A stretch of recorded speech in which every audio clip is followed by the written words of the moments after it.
ভাই এই গাছগুলোর ইতিহাস কি? কাপ্তাই লেকে যে এই গাছগুলোর ইতিহাস কি বলেন তো একটু।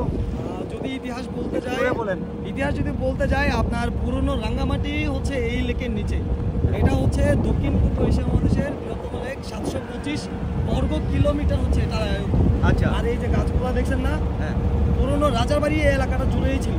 এই এলাকায় এই গাছগুলো নিচে। হ্যাঁ, 1962 সালে কাপ্তাই বাঁধটা দেওয়ার পরে হচ্ছে পুরনো রাজারবাড়ি, পুরনো রাঙ্গামাটি পানির নিচে তলে গেছে। আর একটা কথা বলতে, এটা হচ্ছে 1962 সালে কিন্তু তখন কিন্তু পাকিস্তান শাসন করতেছিল বাংলাদেশ। আচ্ছা। এটা বাঁধটা হয়েছে পাকিস্তানের আমলে।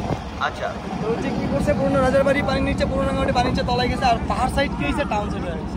আচ্ছা আচ্ছা, তাইলে এখন যেটা শহর, আগে শহর ওইখানে ছিল না। আগে এই যে এই গাছগুলোর নিচে হচ্ছে 350 ফিট নিচে হচ্ছে রাজারবাড়ি। আচ্ছা আচ্ছা আচ্ছা, যাক, এই যে আমাদের বড় ভাই একজন লোকাল গাইড হিসেবে কাজ করি। উনি গাইড হিসেবে কাজ করেন রাঙ্গামাটি জেলায়। আপনি কি আপনার নাম বলবেন? অবশ্যই। আমার নাম হচ্ছে একটু। আমার নাম হচ্ছে মোহাম্মদ সাজ্জাদ হোসেন রনি। আমি রাঙ্গামাটিতে ট্রাভেলার এজেন্সিতে জব করি, আর হচ্ছে টুরিস্ট গাইড হিসেবে কাজ করি। টুরিস্টদের সেবা দেওয়া হচ্ছে আমার কাজ।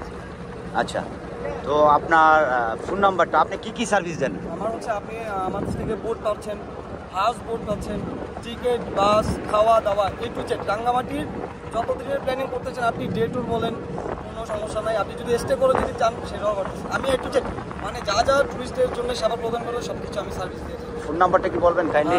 016-900-50060, 016-900-50060। Thank you.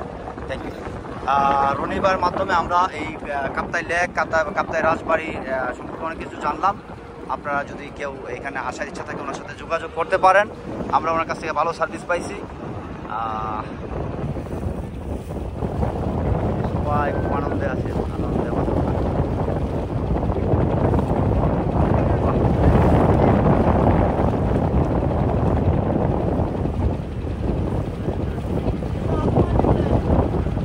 চিল মোড়ে আছে তারা।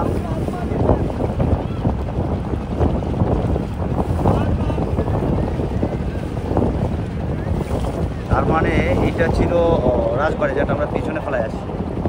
আর এখন শহরটা হচ্ছে এই দিকে, ঠিক এই বরাবর সামনে পাহাড়গুলার নিচে এখন বর্তমান শহরটা। আমরা এদিকে যাচ্ছি এখন।